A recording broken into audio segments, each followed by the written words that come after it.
فرمائی تھی ہجرت کا مقصد کیا ہے اور اس سے کیا مفہوم اور کیا پیغام ملتا ہے اللہ کے رسول صلی اللہ علیہ وسلم کی ہجرت کے ذریعے سے، جو ہمارا اگلا موضوع ہے۔ اس پر مزید کچھ نہ کہتے ہوئے میں لب کشائی کرنے کی خاطر دعوت دینا چاہوں گا اپنے مہمان فضیلت الشیخ حافظ سعید احمد عبید اللہ صاحب کو، صحابی صاحب کو کہ وہ آئیں، تشریف لائیں اور اس موضوع کی وضاحت فرمائیں۔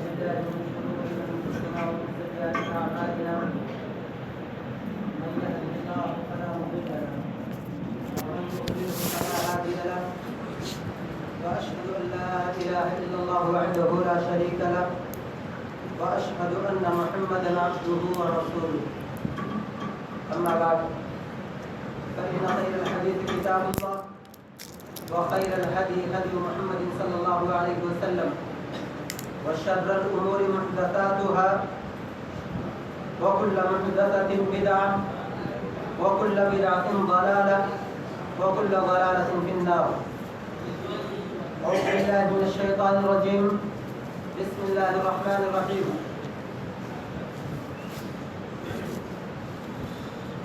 وإذ يمكر بك الذين كفروا ليثبتوك أو يقتلوك أو يخرجوك ويمكرون ويمكر الله والله خير الماكرين.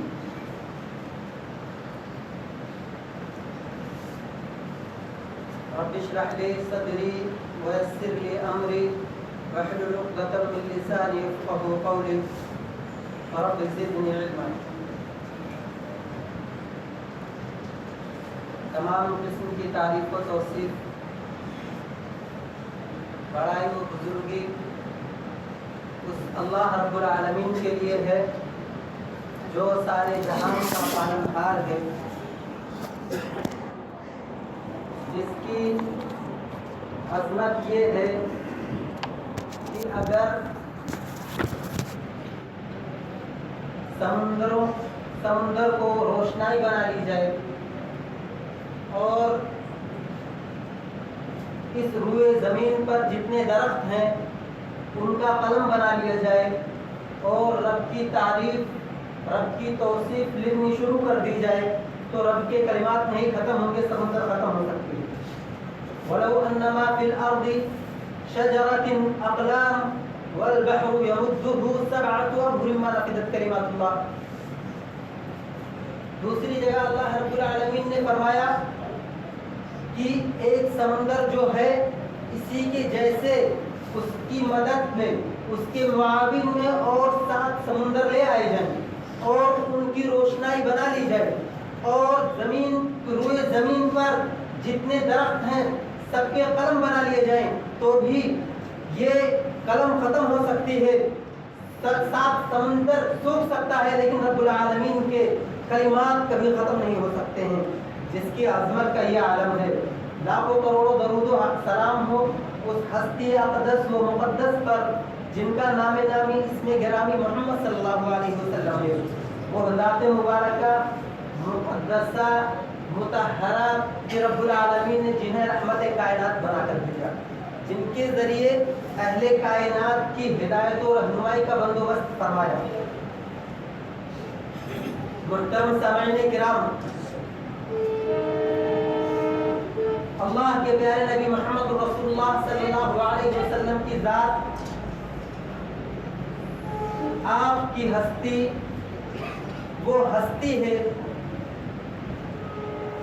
اور آپ انسانوں کے لیے ایسا نمونہ ہے کہ انسان کی زندگی کا کوئی بھی لمحہ، کوئی بھی وقت، چاہے وہ خوشی ہو، مشکلات ہو، پریشانی ہو، مصائب ہو، اللہ کے پیارے نبی محمد رسول اللہ صلی اللہ علیہ وسلم کی رہنمائی وہاں پر موجود ہے۔ زندگی کا کوئی لمحہ ایسا نہیں ہے جس میں اللہ کے پیارے نبی محمد اللہ صلی اللہ علیہ وسلم کی رہنمائی نہ پائی جاتی ہے.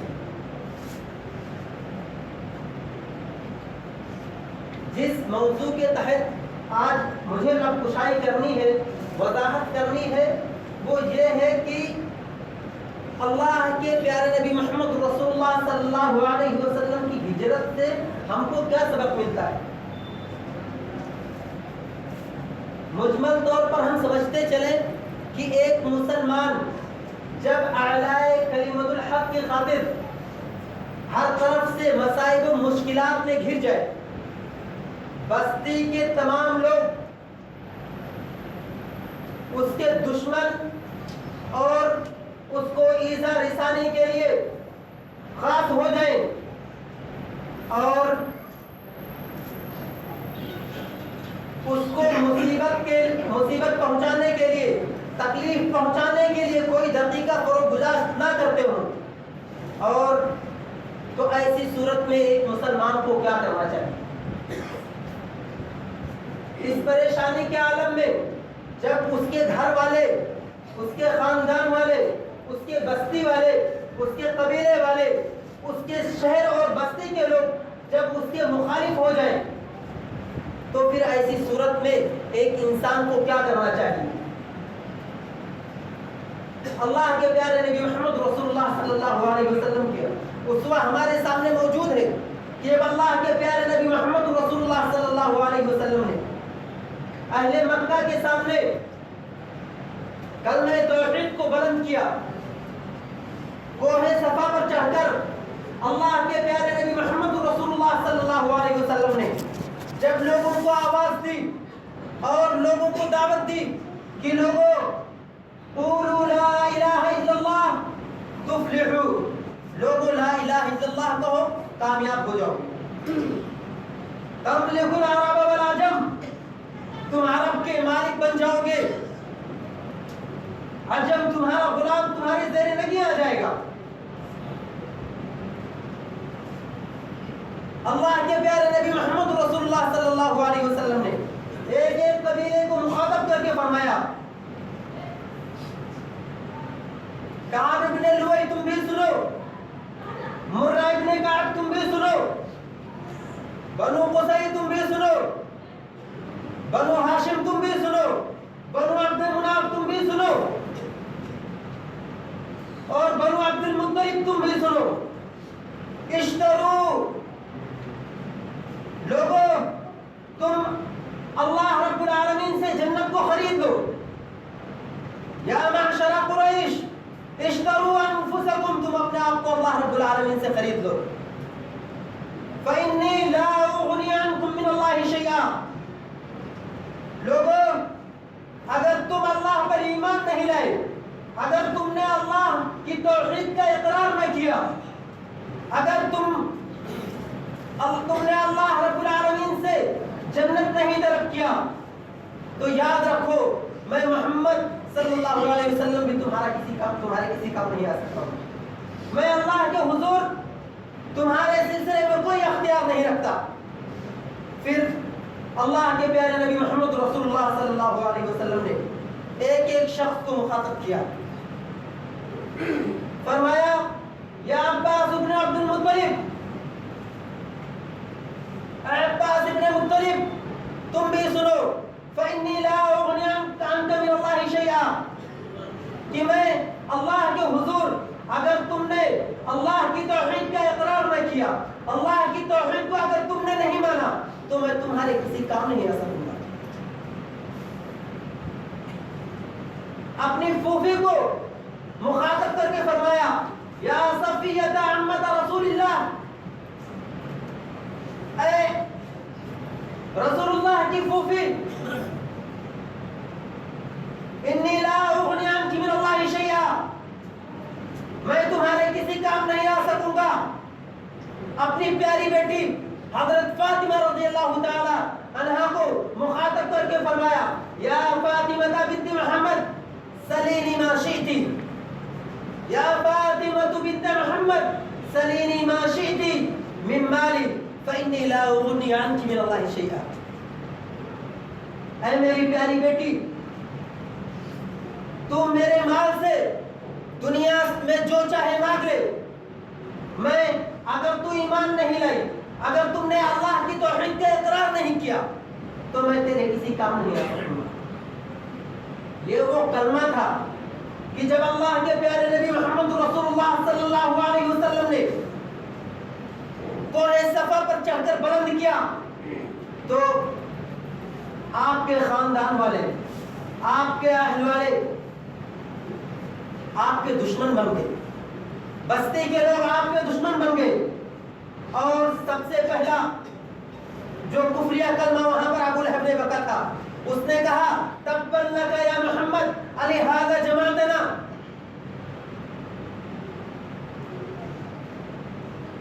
ابو لہب نے اللہ کے پیارے نبی محمد رسول اللہ صلی اللہ علیہ وسلم کو کہا محمد تو تباہ ہو، تو برباد ہو گیا، اسی لیے تو نے ہمیں جمع کیا تھا۔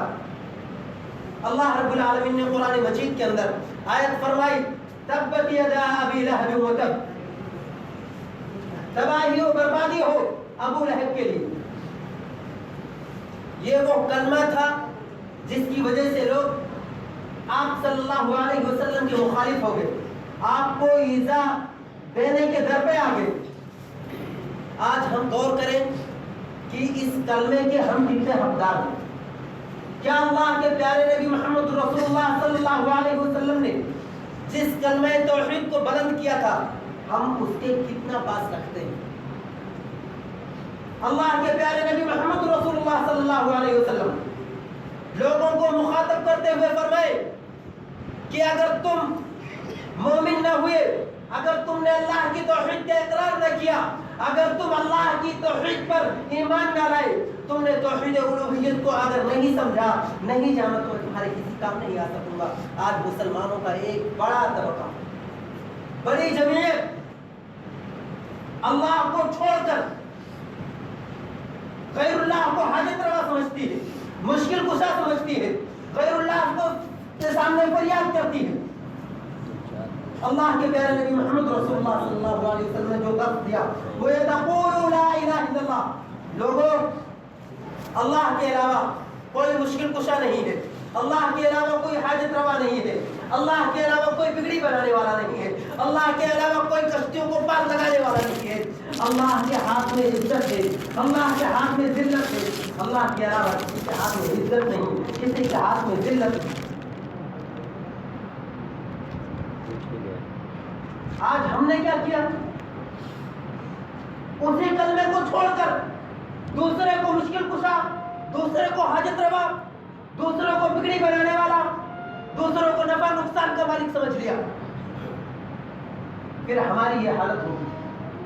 اللہ کے پیارے نبی محمد رسول اللہ صلی اللہ علیہ وسلم نے جب اس کلمے کو بلند کیا تو آپ صلی اللہ علیہ وسلم کو کتنی تکلیفیں برداشت کرنی پڑی۔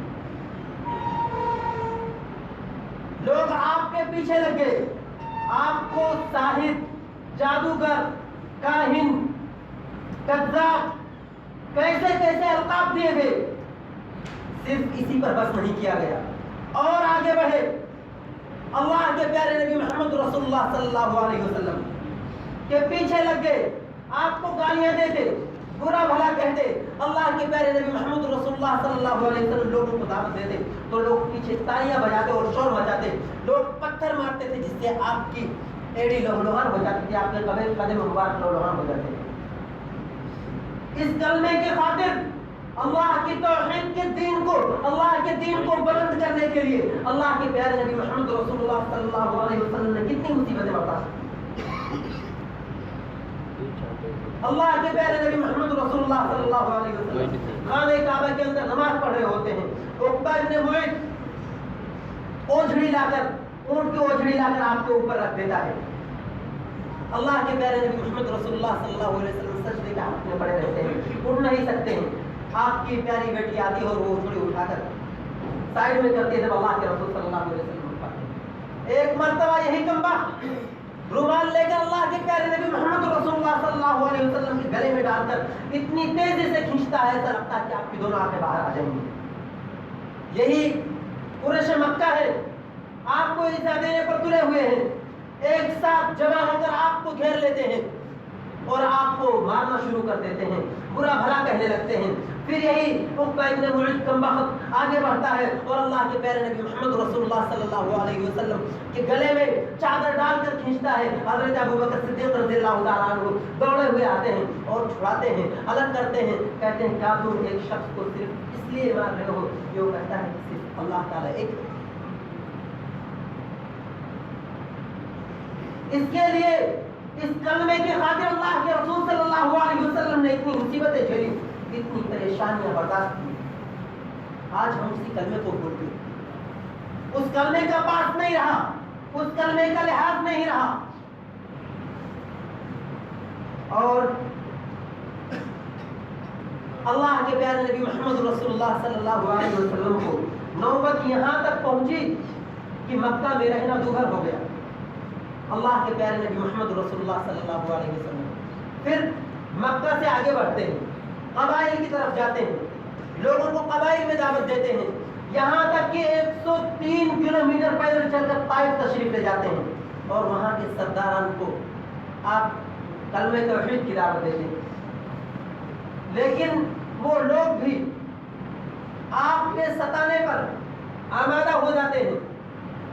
ایک سردار تو یہاں تک کہہ دیتا ہے کہ میں کعبے کا غلاف پھاڑوں اگر تو رسول ہو، یعنی کہ تو رسول ہو ہی نہیں سکتا۔ کعبے کی تعظیم ایسی ہے کہ کوئی شخص سوچ بھی نہیں سکتا کہ خانہ کعبہ کے پردے کو پھاڑے، تو رسول ہو ہی نہیں سکتا۔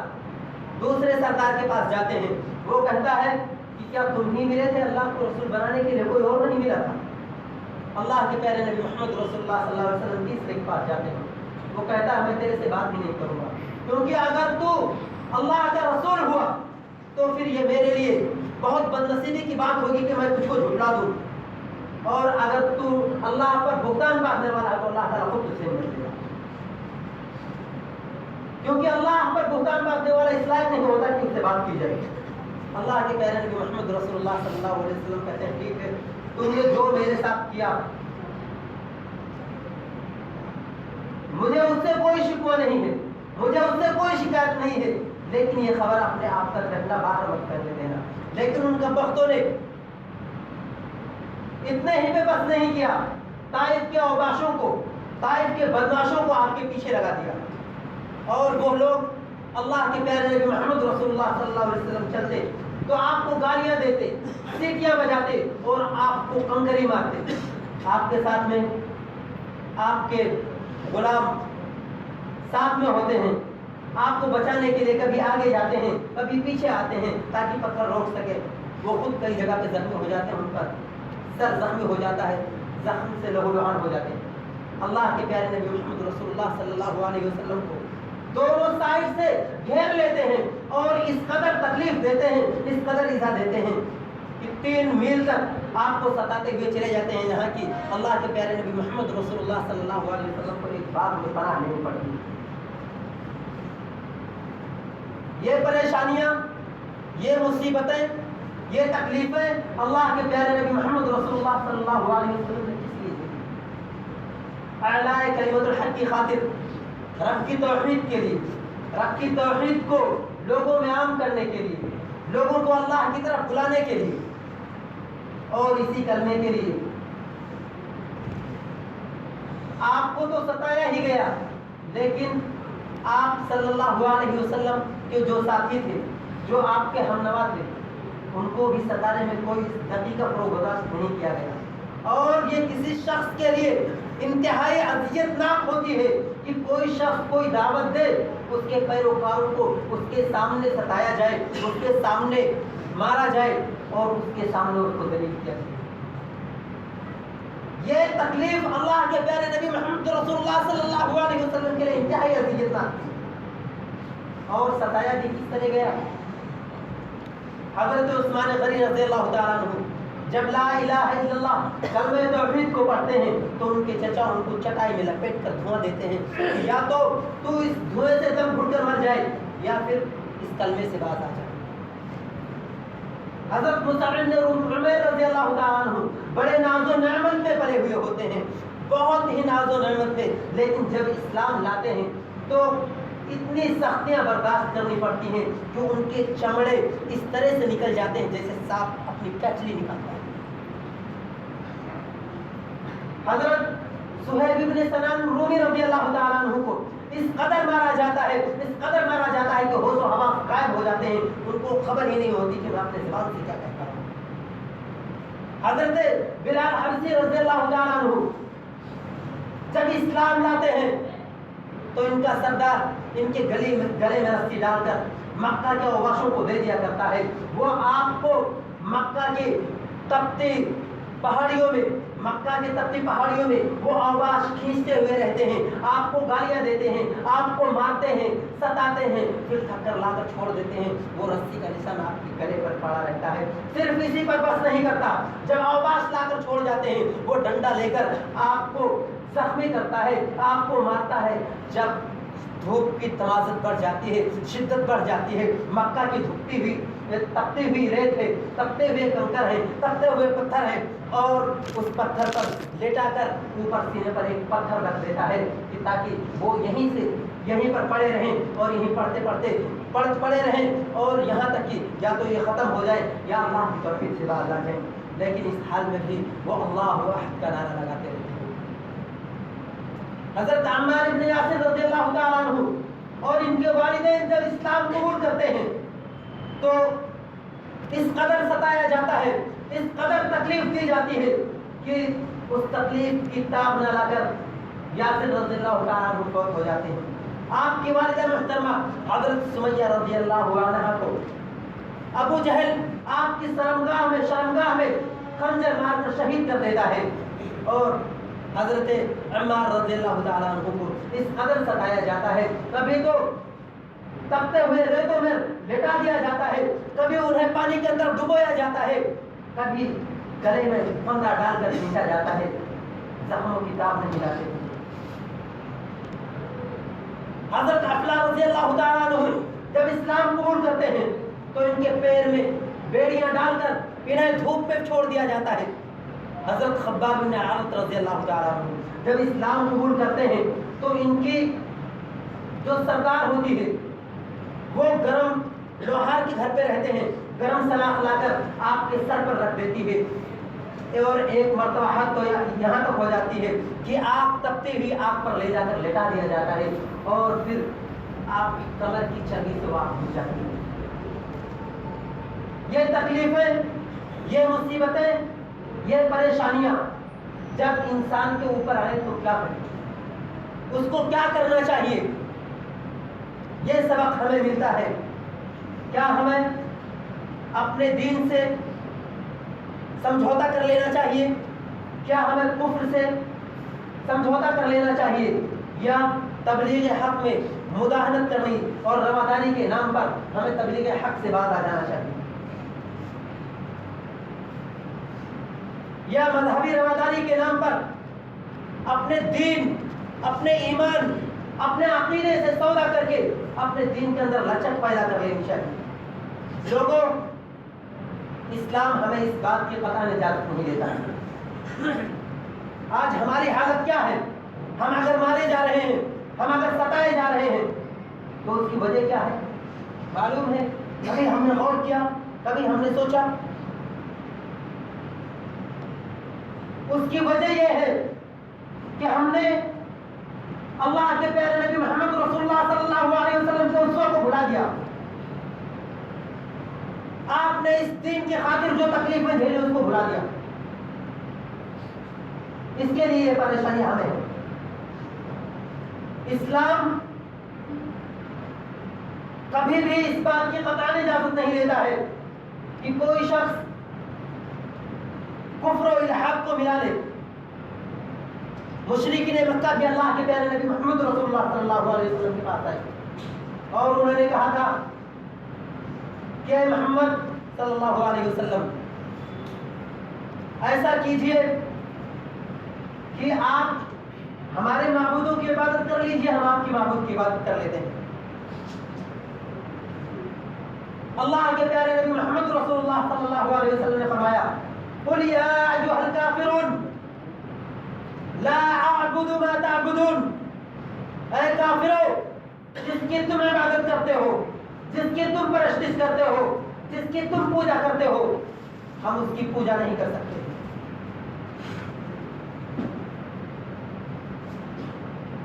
آج مذہبی رواداری کے نام پر ہم نے کیا کیا؟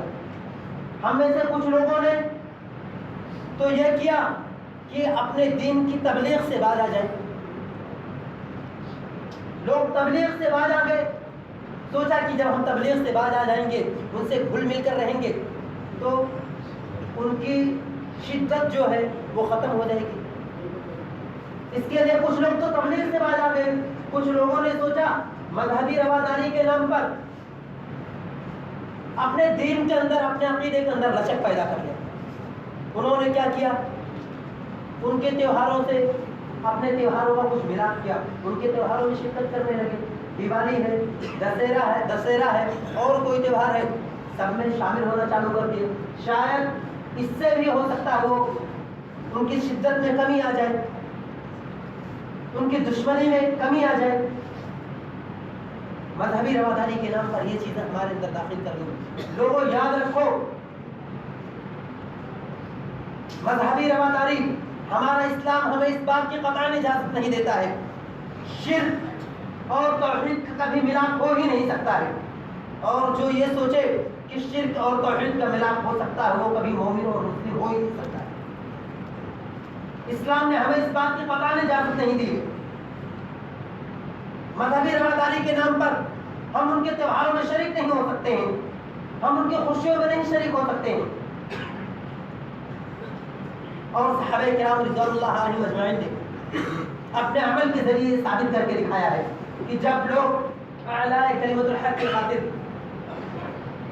ڈٹ گئے، ستائے جاتے، مارے جاتے، تکلیف دیے جاتے، لیکن ایسی حالت میں بھی عہد کا نعرہ لگاتے، اسلام ہمیں اسی بات کی اجازت دیتا ہے کہ ہم اگر اتنے زیادہ ستائے جائیں کہ ہمارے گھر کے لوگ ہمارے مخالف ہو جائیں، ہمارے محلے کے لوگ ہمارے مخالف ہو جائیں، ہماری بستی اور قریے کے لوگ ہمارے مخالف ہو جائیں، ہمیں ایذا دینے پر تل جائیں، ہمیں مصیبتوں کا سامنا ہو، ایسی صورت میں ہمارا کام یہ ہے کہ ہم اللہ کی توحید کا حتی الامکان جتنا کوشش ہو اس کا حق ادا کریں، ابلاغ کریں، اس کی تبلیغ کریں۔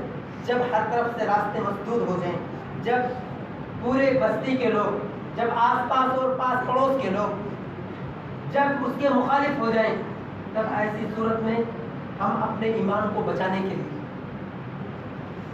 ہمیں کیا کرنا ہے؟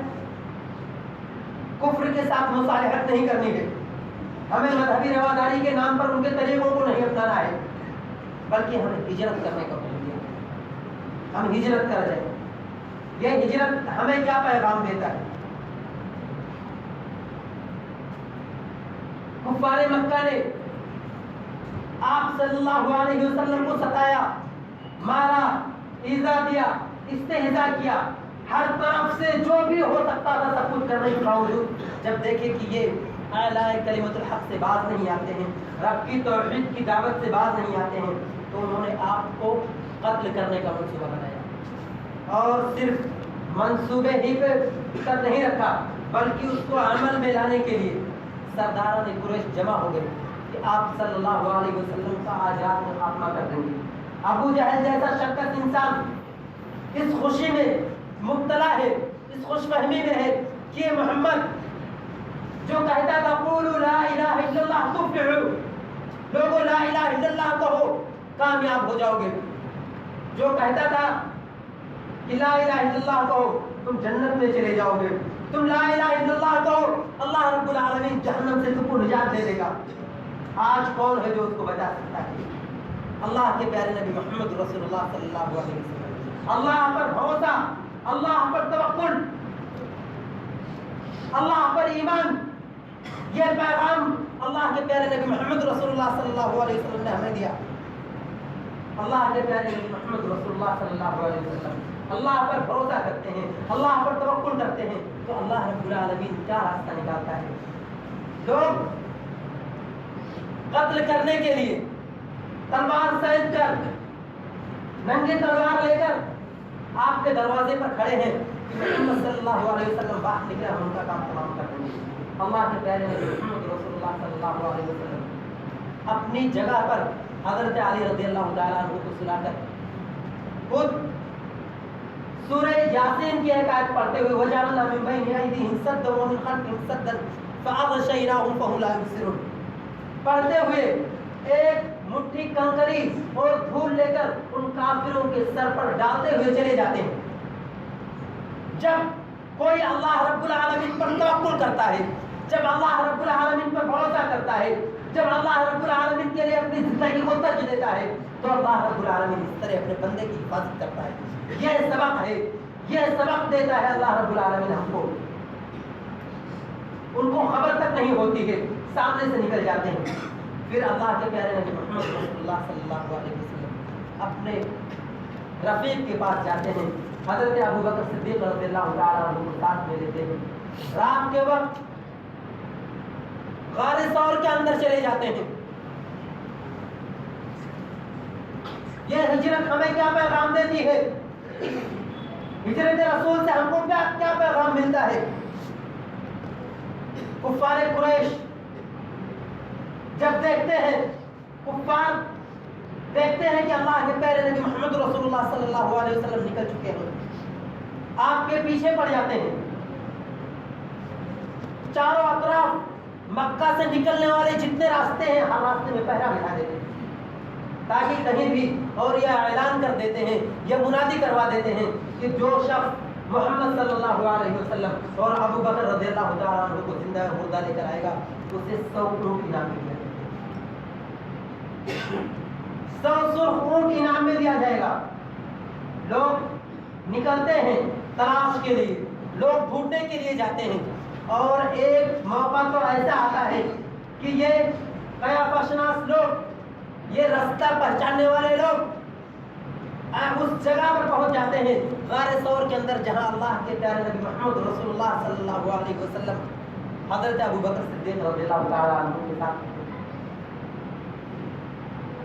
اس کے دہانے میں پہنچ جاتے ہیں، ان کے قدم دکھائی پڑتے ہیں۔ حضرت ابو بکر صدیق رضی اللہ تعالیٰ عنہ کہتے ہیں، اے اللہ کے نبی، کفار مکہ اتنے قریب پہنچ چکے ہیں، ہمارے دشمن اتنے قریب ہیں کہ اگر وہ اپنے پیر کے نیچے دیکھ لیں تو ہم انہیں نظر آ جائیں گے، وہ ہمیں قید کر لیں گے۔ اللہ کے پیارے نبی محمد رسول اللہ صلی اللہ علیہ وسلم ایسا موقع ہے، کیا درس دیتے ہیں؟ وما ظنک یا ابا بکر باثنین اللہ ثالثہما۔ اللہ کے پیارے نبی محمد رسول اللہ صلی اللہ علیہ وسلم، دشمن کھڑا ہے، ہمارا کیا رویہ ہونا چاہیے، ہمارا کیا وتیرہ ہونا چاہیے؟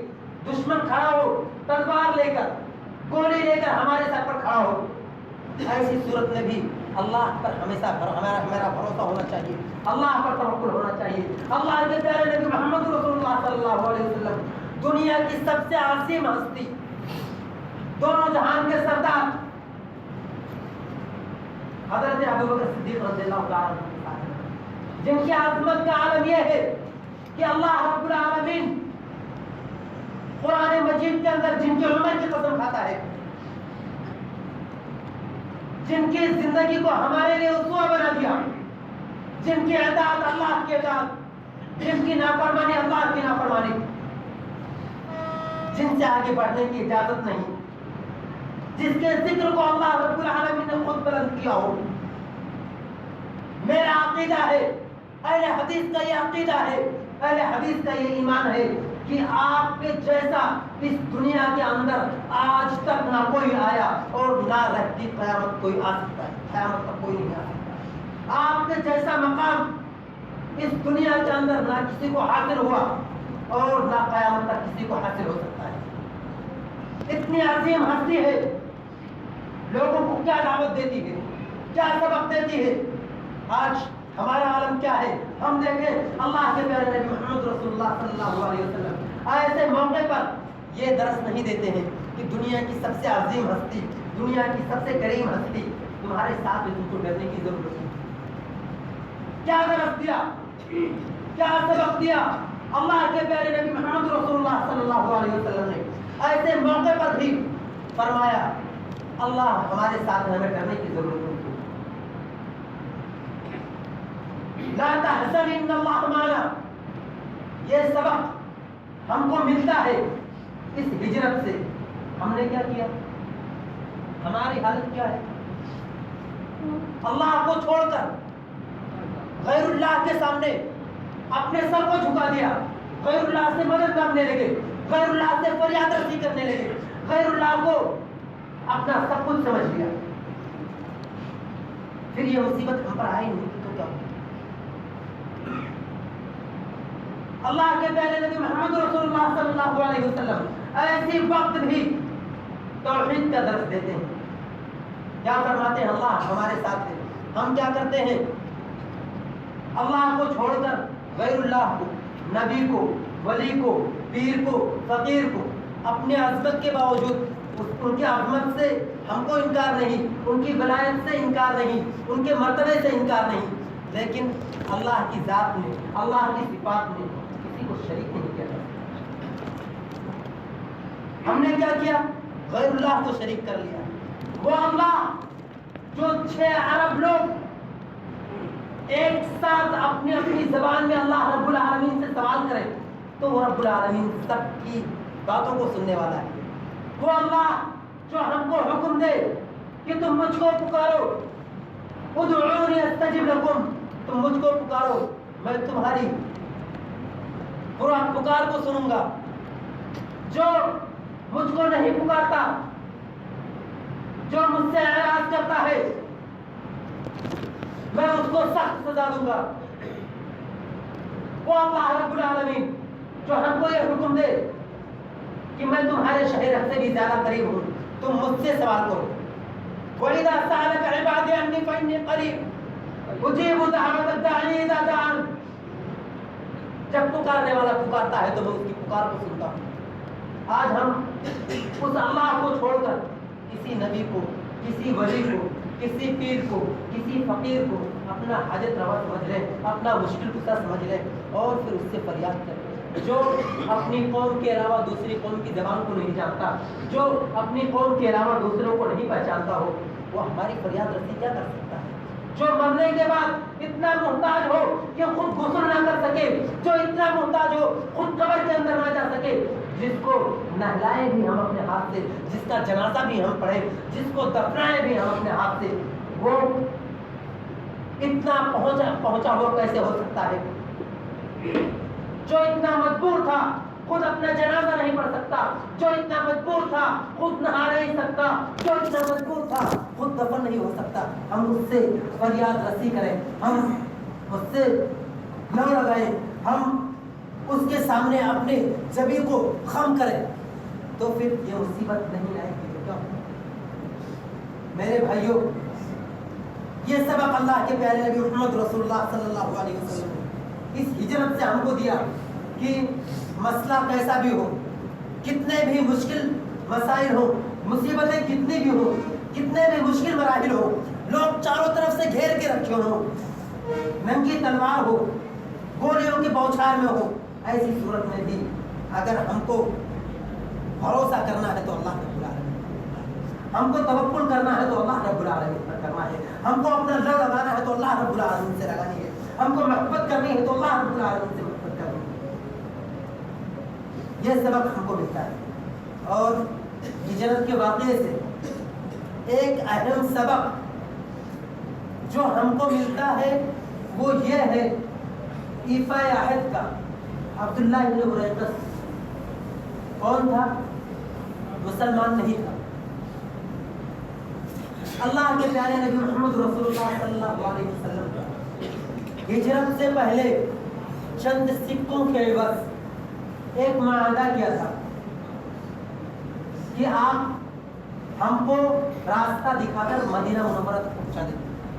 بہت ہی ماہر راستہ جاننے والا، جو بیابان اور پہاڑوں کے راستے سے بہت ہی واقف تھا، غیر مسلم ہے، اللہ کے رسول پر ایمان نہیں لایا ہے، لیکن اللہ کے رسول صلی اللہ علیہ وسلم سے عہد کیا ہے چند سکوں کے عوض۔ مکہ مکرمہ کے اندر ہے، کفار مکہ ہے، اور انہوں نے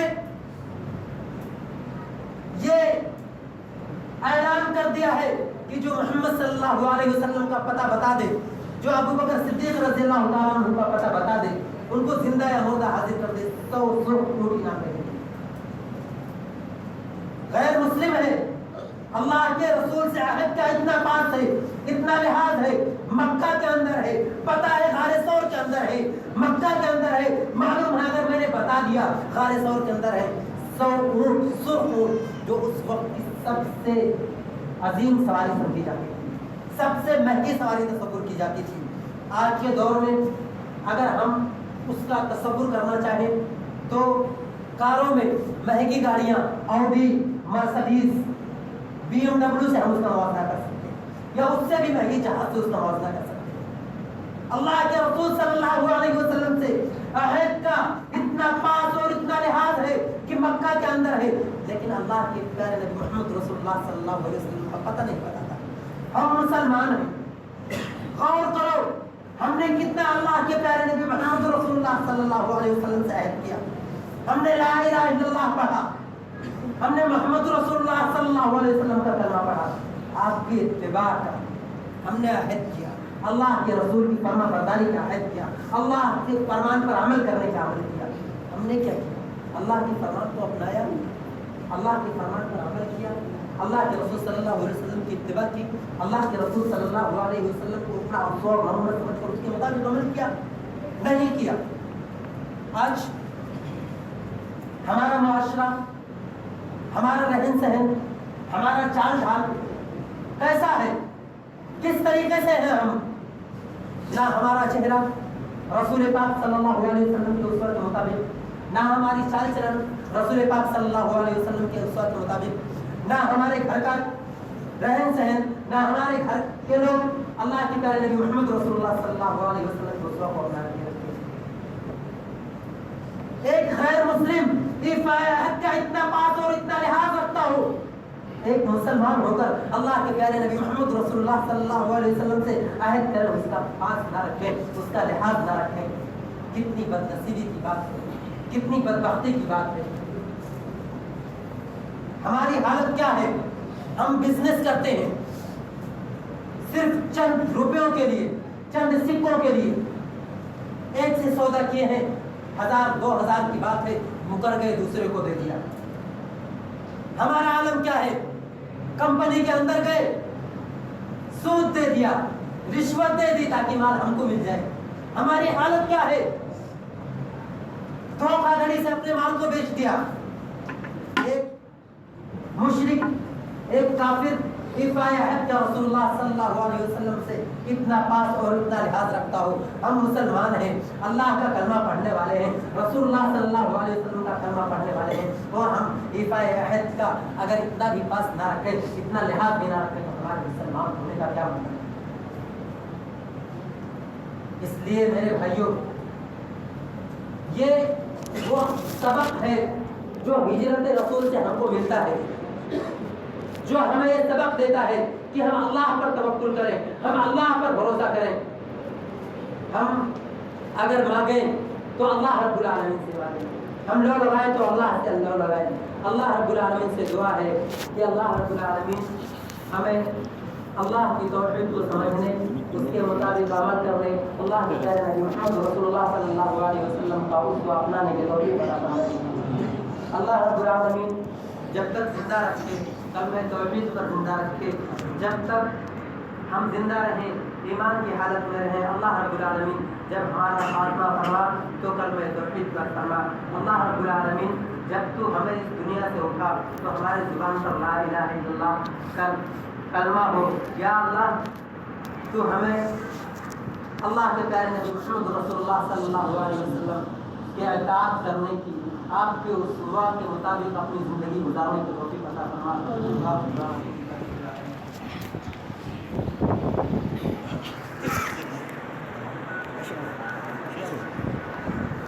جزاکم اللہ خیر و احسن الجزا، اللہ آپ کو جزائے خیر دے۔ سامعین کرام، آپ نے اس موضوع پر سماعت فرمایا، ہجرت رسول صلی اللہ علیہ وسلم کا پیغام کیا تھا۔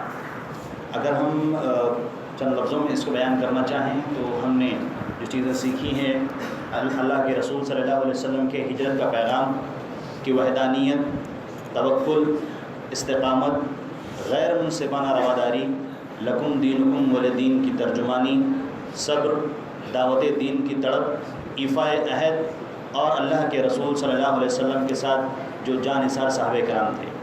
اللہ رب العالمین سے دعا ہے کہ وہ ہمیں ان ساری چیزوں پر اور دین کی تعلیم پر عمل پیرا ہونے کی توفیق عطا فرمائے۔ ہم اللہ رب العالمین سے عافیت کا سوال کرتے ہیں اور اللہ کے رسول صلی اللہ علیہ وسلم کی اتباع کرنے کا اللہ رب العالمین سے سوال کرتے ہیں کہ اللہ رب العالمین ہمیں اس کی توفیق دے، آمین۔ سامعین کرام، ایک چھوٹی سی درخواست ہے کہ ایک نظم پیش کی جائے، جس کی خاطر میں دعوت دینا چاہوں گا نور الدین صاحب کو کہ وہ تشریف لائیں اور مختصر پر نظم پیش کریں۔ اور احباب کچھ پرچی لے کر بیٹھے ہیں، ان سے گزارش ہے کہ اسے تقسیم کر دیں، جن کے پاس سوالات ہیں وہ اس میں لکھ کر رکھیں تاکہ بزم کے آخر میں ان سوالات کے جوابات دیے جا سکیں۔ السلام علیکم۔